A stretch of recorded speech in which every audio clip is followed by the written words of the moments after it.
कौन है जो सपनों में आया, कौन है जो दिल में समाया, तेरी गलियों में न रखेंगे कदम।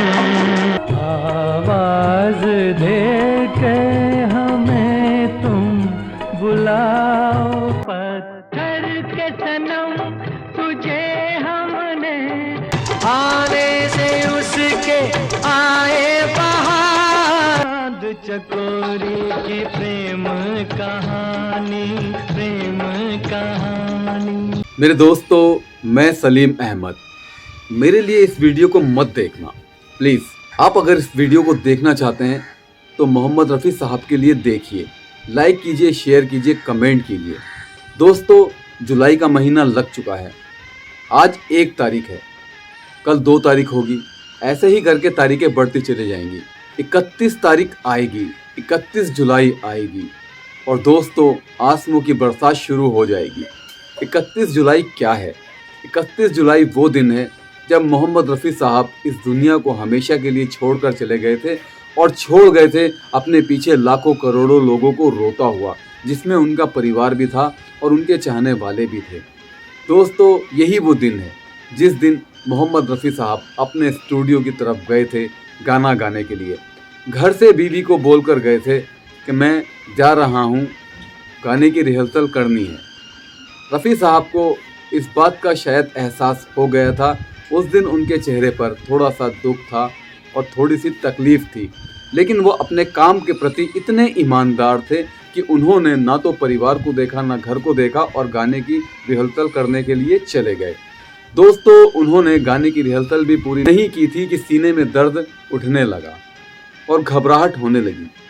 वो गाने की शूटिंग अधूरी छोड़कर अपने घर वापस आ गए और घर आकर आराम करने लगे और बच्चों से कहा कि मैं ठीक हूँ, बस थोड़ी सी घबराहट सी हो रही है। तो दोस्तों, घबराहट इतनी बढ़ गई कि वो हार्ट अटैक में बदल गई। रफ़ी साहब उसी दिन इस दुनिया को छोड़कर चले गए। मेरे दोस्तों, गायक कलाकार तो बहुत आएंगे, रफ़ी नाम के लोग तो बहुत आएंगे, लेकिन जो मोहम्मद रफ़ी साहब थे वो कभी नहीं आएंगे।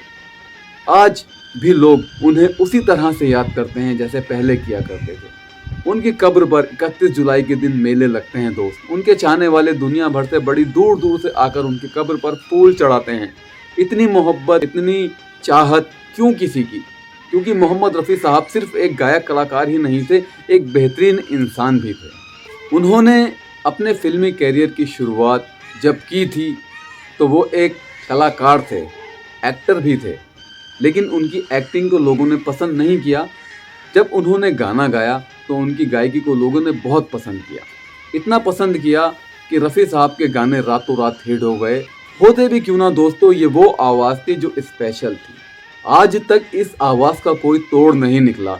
आप देख लीजिए ज़रा पीछे मुड़कर, मोहम्मद रफ़ी साहब के बाद कितने गायक कलाकार आए जिनके गाने बहुत हिट हुए, लेकिन उन गायकों का आज नाम भी नहीं लेती है पब्लिक। क्यों नहीं लेती है? क्योंकि रफ़ी साहब सिर्फ एक गायक कलाकार नहीं थे, एक बेहतरीन इंसान भी थे। रफ़ी साहब की ज़िंदगी में कोई भी वाक़या ऐसा नहीं है कि जिस वाक़ये के लिए उन्हें ट्रोल किया जाए। एक वाक़या लता मंगेशकर के साथ उनका क्या था? वो सिर्फ इतना था कि रॉयल्टी के ऊपर उन दोनों के बीच में मतभेद हो गए थे, लेकिन यहाँ पर भी रफ़ी साहब अपनी जगह बिल्कुल सही थे, क्योंकि वो रॉयल्टी नहीं ले रहे। वो सिर्फ वो पैसा लेते थे जो उनका गाने से पहले लिया जाता था। लता मंगेशकर जी गाने में रॉयल्टी लेना चाहती थी। यही बात उन दोनों के बीच में विवाद बनी, लेकिन बाद में विवाद सही हो गया था। इसके अलावा पूरी फिल्म इंडस्ट्रीज़ में रफ़ी साहब के नाम पर एक भी विवाद नहीं है। दोस्तों, ऐसे महान कलाकार की 31 जुलाई को डेथ हो गई थी, तो उनकी डेथ एनिवर्सरी है। दोस्तों, उनके चाहने वाले दुनिया भर से इस डेथ एनिवर्सरी को बहुत ही अच्छी तरह से मनाते हैं, उनको याद करते हैं, उनके लिए दुआ करते हैं, उनके गाने चलाए जाते हैं, उनके बहू बेटों को बुलाया जाता है और बड़े अच्छे अच्छे प्रोग्राम किए जाते हैं।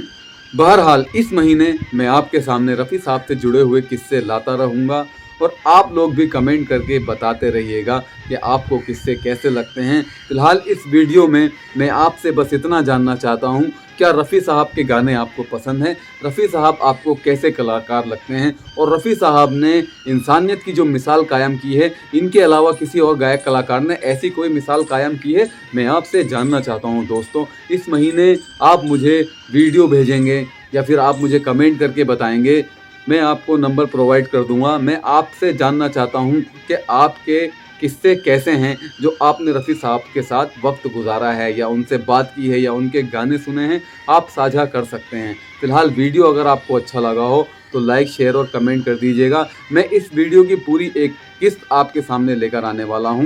रफ़ी साहब के किस्से आपको रोज़ सुनाऊंगा इंशाल्लाह। अब मुझे इजाज़त दीजिए, अगले वीडियो में फिर मिलूंगा आपसे।